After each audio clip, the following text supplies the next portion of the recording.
The point of my book is that the major source of pain in your life is people, the people around you.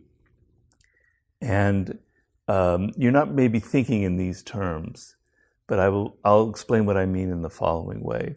So we want to be able to feel like in life with our friends, our colleagues, our loved ones, that we can influence them, that we can move them in our direction, that we have the ability to persuade them to do something that's in our interest.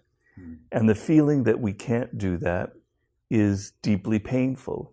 It causes lots of amounts of frustration and resentment that can sit inside of us and linger and kind of ruin our attitude towards life.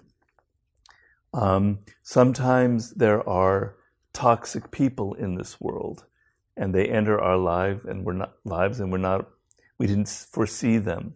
You know, someone who's a raging narcissist or whatever, and we get dragged into a relationship with them, or we hire them as a business partner or an employee, and they ruin our lives, and they cause all kinds of emotional damage that can take years to get over.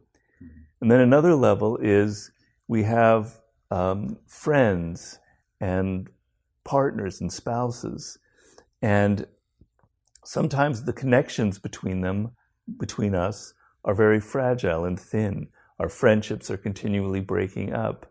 Our friends do something that surprises us and upsets us. And so we often find that our relationships with people we're not connecting to them on a deep level. So you add all this up, sort of frustration and resentment that we have no influence over people. Bad types that enter our lives and causes kind of residual pain. And then relationships that aren't really strong and aren't connecting. And you add all that up, and you can have, as a social animal, that can equal a great deal of pain. And that can, we don't associate it this way, but a lot of illnesses and heart disease are associated with loneliness. And I think a lot of people feel, especially in this world today, a bit of alienation and disconnect from other people. And so this is a book that I think can reverse that process. And I believe that in the world that we're living in today with social media and technology, that most of us find ourselves withdrawing. We're immersed in our smartphones, etc.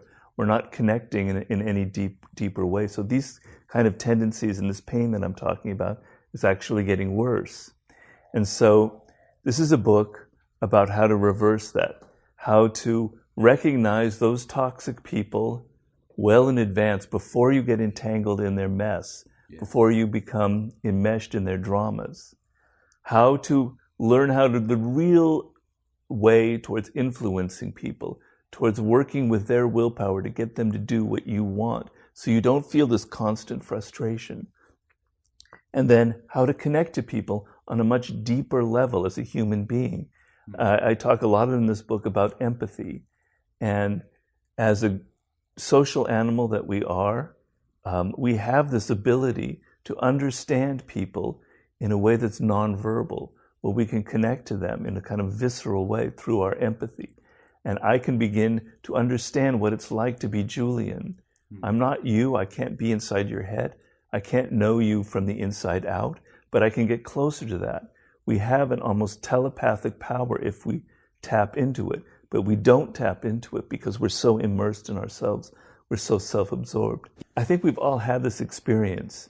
If you've ever been, for whatever reason, alone a lot, let's say you had an illness, or let's say you're depressed, or let's say you're in a foreign country, you'll notice that when you're suddenly thrust among people, you feel a little bit awkward. It takes a little while to adjust. But in the opposite, if you're very social, if you're always around people, you're going to events and you're meeting a lot of them, something kicks in and it's easy to be around them and you're more attuned to people. Well, we're not around people enough. We're not interacting with them. We're interacting with them virtually, or we're immersed in our technology.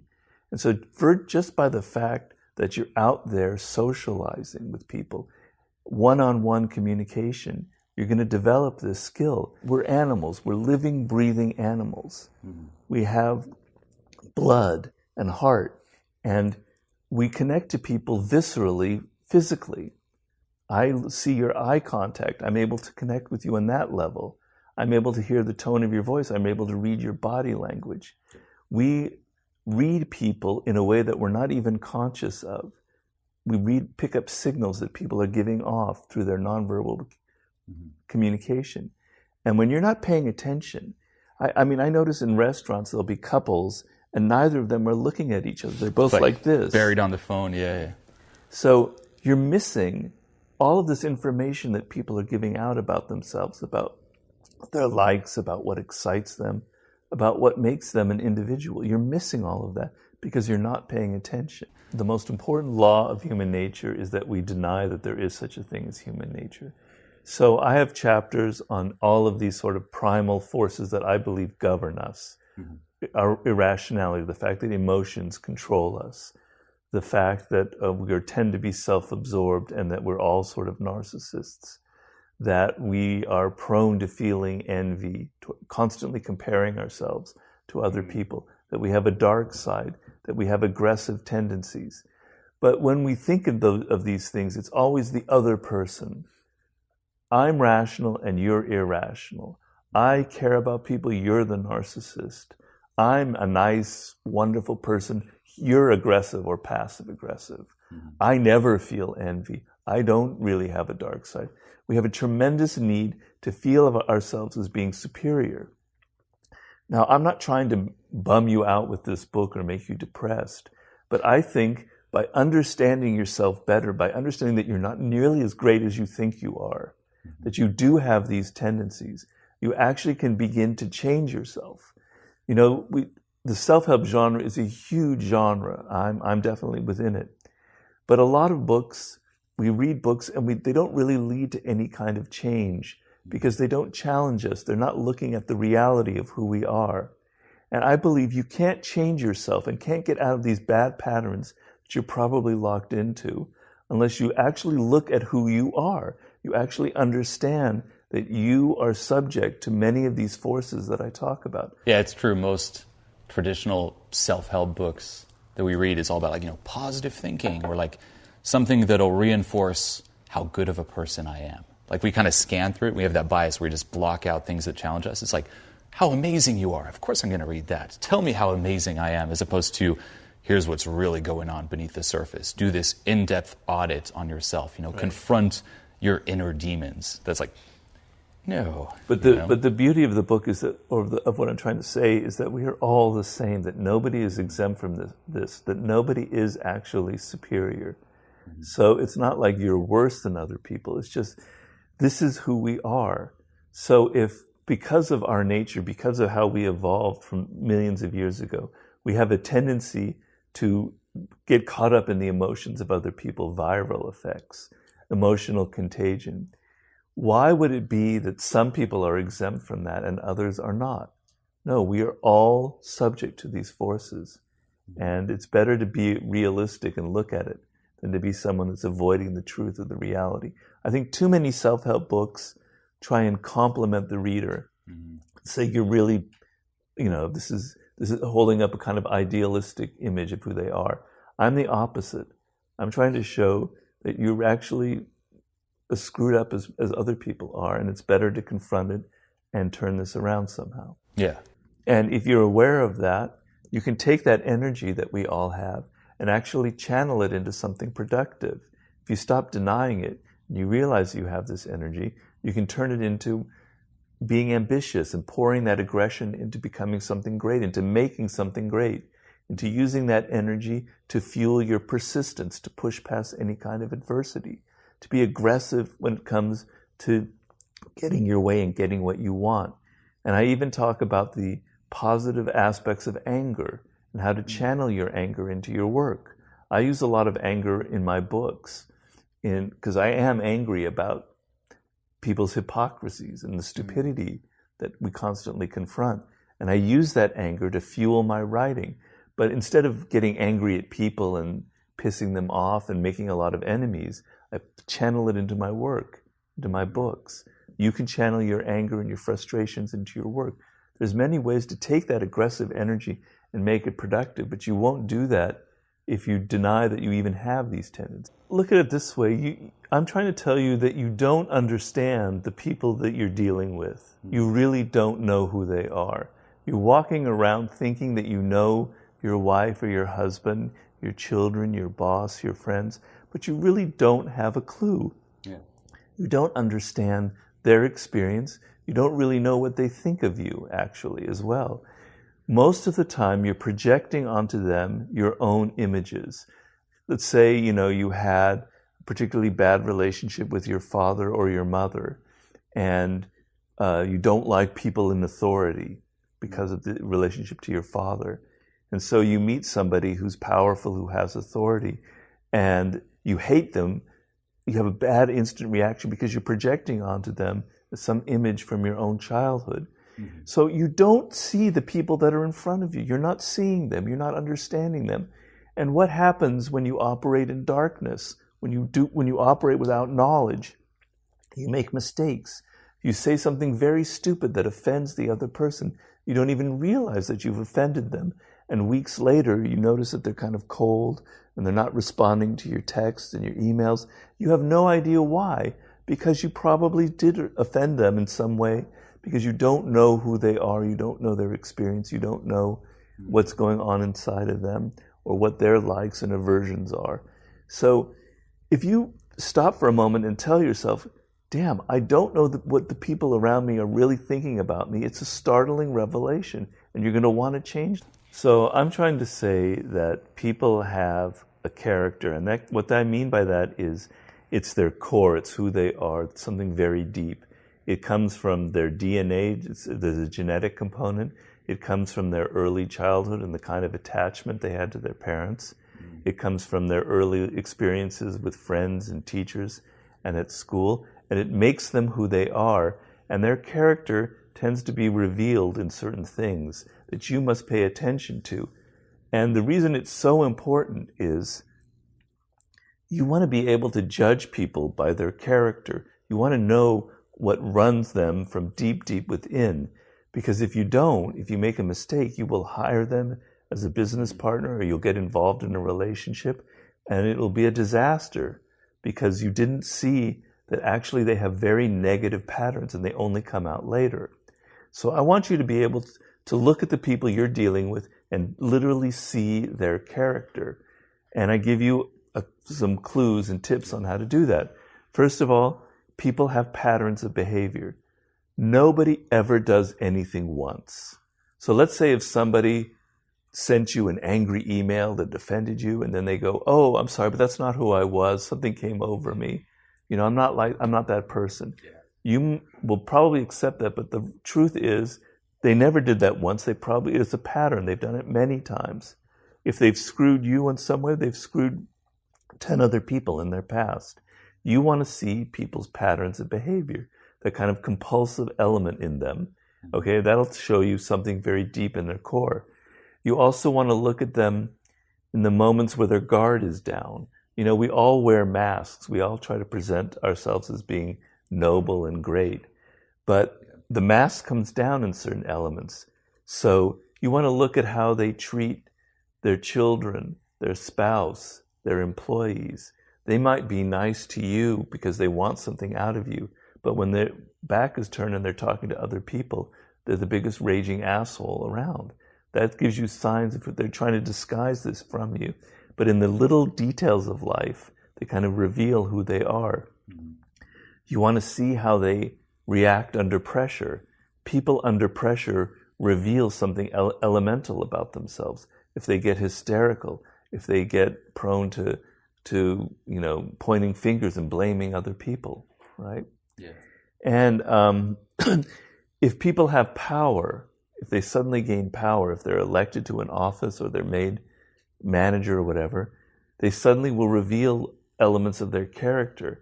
They will either become someone who's kind of ugly and power hungry and manipulative, or, which is much rarer, it will reveal that that they're very responsible and they can handle power well. Mm-hmm. So these are signs where people reveal, they almost ooze out of them unconsciously of who their character is, of who they really are. And I want you to train you, the reader, not to look at people's appearances, not to look at their smiles and the masks they wear and the compliments they pay you, but to pay attention to these other deeper signs that they are revealing of something much below the surface that is actually going on inside them. Look at the little signs that people give off. If someone is habitually late, they'll say, oh, there's traffic, or I had so much work to do, whatever. But actually it's a sign that they feel kind of superior to you, that they feel that their time is more important than yours. And these little details that people are constantly giving out, you see signs of who they really are, but you're not paying attention. Yeah, well, think of it in those moments in life when you're like falling in love with someone, right? And through their eyes, the eyes are really connecting in that moment. Both sets of eyes are kind of interacting, and there's a powerful, powerful attraction going on through that. And the eyes, then that kind of looking and gazing, and the pupils get dilated, and there's excitement. It lights up the entire face. Yeah. The smile, the cheeks are raised, etc. And so people give off these signs of excitement or detachment all the time. So if you're trying to influence someone, or if you're trying to seduce someone, you want to be able to pick up those signs that you're having an effect on them through the eyes. I talk a lot about distinguishing between a real smile and a fake smile. Yep. A real smile kind of lights up the whole face, and it also lights up the eyes. And then you know that you're connecting with that other person. Whereas that fake kind of tight smile that a lot of people have, that there is no connection going on. Yeah, you can test people sometimes. If you think that you're dealing with someone who's envious or passive aggressive, you can tell them some particularly good news that you've had. There's a micro expression, which is something that a lot of psychologists have documented, like Paul Ekman, which is like half of a millisecond, where for a moment they're kind of frowning, and then they put a fake smile up to disguise that. And you can pick that up. They're not really happy about your good news. Or you tell them something bad that's happened to you. You lost this job, your girlfriend left you, and you notice for a moment the kind of happiness on their face, which they then try and hide by pretending to be kind of sympathetic to you. So you can test people. But also, you want to notice those things. So you're in a conversation with a person, and you happen to touch upon a subject that excites them. That's the kind of information that's extremely important to gather, and you can tell by the tone of their voice and by the look in their eye. They reveal that. I know for myself, if people talk suddenly about the Lakers or basketball, I get really excited. I can't help it because I'm such a basketball junkie, and my whole body language changes.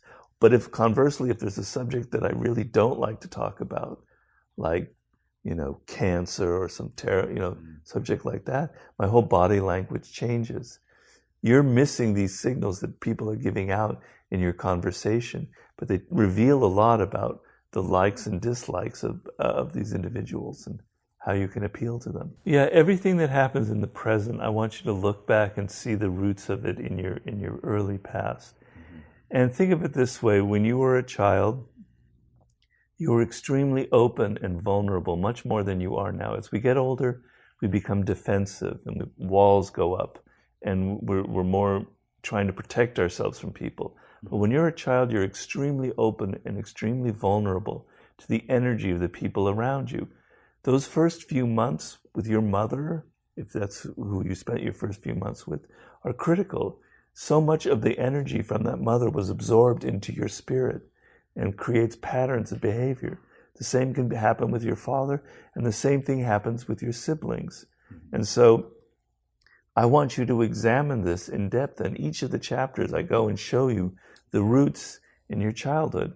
So, for example, I talk in the book about, let's say, a boy whose mother was not really there for him, whose mother was kind of a narcissist, and whom he almost had to pay more attention to her to make sure he didn't hurt her than she paid to him, kind of the reverse of the usual parental relationship. Well, as that boy gets older, he's going to tend to project this onto other people.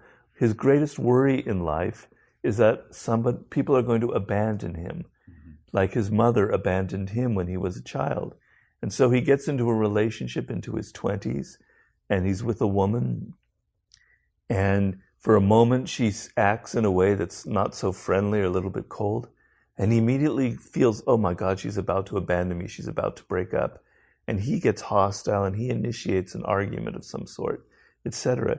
He never realizes, this person, that the root of this pattern, of this animosity or this antagonism with his partner, stems from a great fear that was embedded in him in his early childhood, this fear of abandonment. And it constantly creates a pattern throughout his life, over and over and over again. He's the one that abandons the other person before they can abandon him. So he doesn't have to deal with that trauma. Well, there's all sorts of things like that that are embedded in you. Even if you think you had a golden childhood, nobody had as good a childhood as they believe, because you're in retrospect, you think everything was wonderful. But actually, children are very insecure, are very susceptible, are very vulnerable, and are constantly feeling emotions of fear and anxiety and resentment and anger and hostility that we don't realize later on, but they're very much within us. And so your childhood contains keys to who you are in the present. And not all of it's bad, some of it's really good. So I have a chapter in this book about discovering what you were meant to do in life, your purpose in life. And the key to that is to see who you were as a child and what you were naturally drawn to and what you were naturally repulsed to, the fields and the activities that excite you the most. So your childhood also contains keys to who you can become, because then you can possibly change it, and then you can begin to break out of those patterns that you have.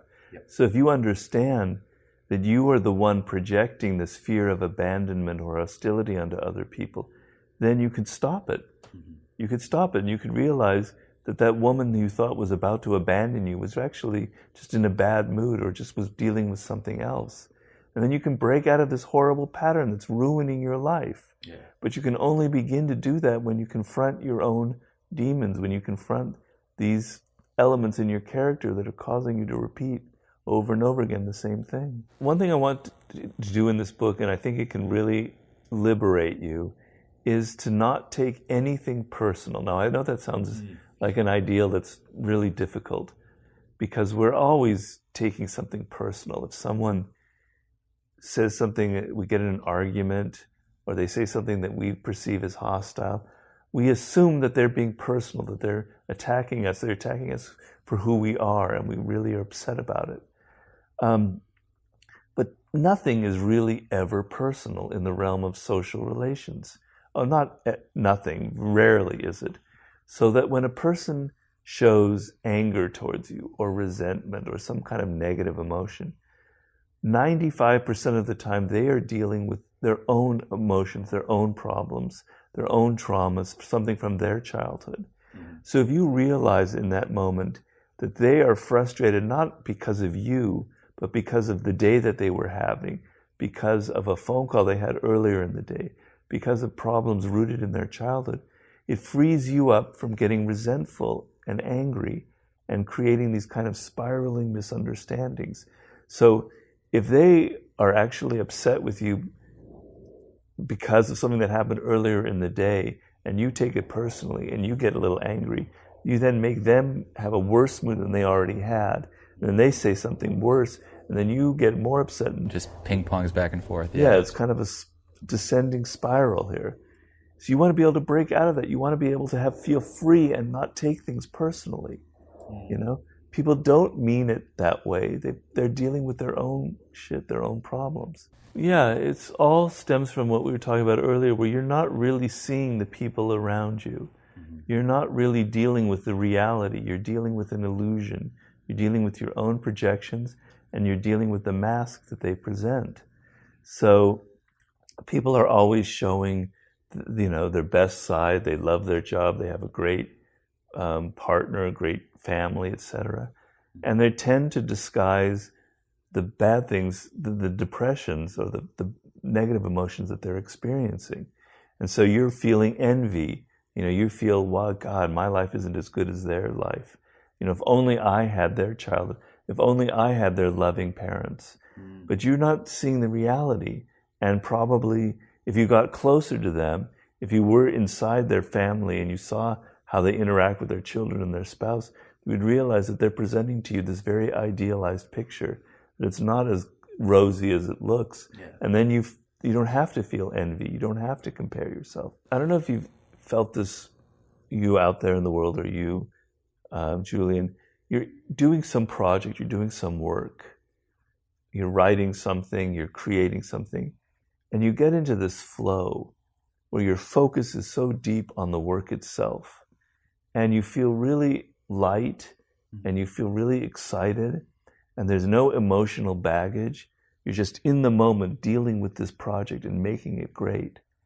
And that's because there's nothing personal going on. You're not dealing with, issues with other people. You're just focused on this in a kind of rational way, right? And getting the project done. Well, if you could approach social life in the same way, where you have this flow, where people are just facts of nature, they just are who they are. They're not anything, they're not people that hate you or love you, etc. They just have their own problems, their own issues, and it has nothing to do with you. If you can get into that sense where it's not about you and your emotions, you can feel that kind of light, liberating feeling that you have in your work, where you're focused and things are just what they are. It's a very light, liberating feeling. I think we're all dealing with an illusion, that we live in a world of illusion, that we don't really see the people around us, that we're not dealing with who they are. We're dealing with this kind of mirage. Yeah. And sort of the red pill moment is what I'm trying to give in the book. Imagine if instead of this mirage, this illusion that you walk around with, where people project these images that aren't real at all, imagine if suddenly you could see into who they really were. If suddenly you could see behind the mirage, you could see what's really motivating them. You could begin to understand their thoughts and their emotions. It would blow you away. And the world would completely change. Your whole vision of the world would change. And you would be fascinated by this. And you'd want to do more of it. You want to see more and more and more of what really lies underneath people. And I'm not saying I can do that completely in my book. I don't want to be so grandiose. But that's my goal in there, is to get rid of those illusions and that mirage that you have about people and actually begin to see who they really are. So I talk in the book, I have stories. Each law is illustrated with a story. And in one chapter, I talk about this famous writer, Anton Chekhov, who had a really, really horrible childhood. His father beat him almost every single day. They lived in this miserable little village, and they were poor. Everyone in the family was fighting. The mother was really weak, and the father was just really abusive. And then suddenly the father and his brothers moved to Moscow, and they abandoned Anton at the age of 16 to live by himself in this miserable little village where he can maybe finish his schooling.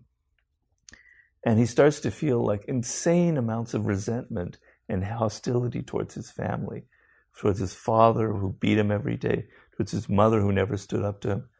And then at one point he realizes, he's walking in the streets in this miserable little village, and he realizes, what would happen to me if I suddenly got rid of all of these negative emotions towards people that are kind of obsessing my thoughts?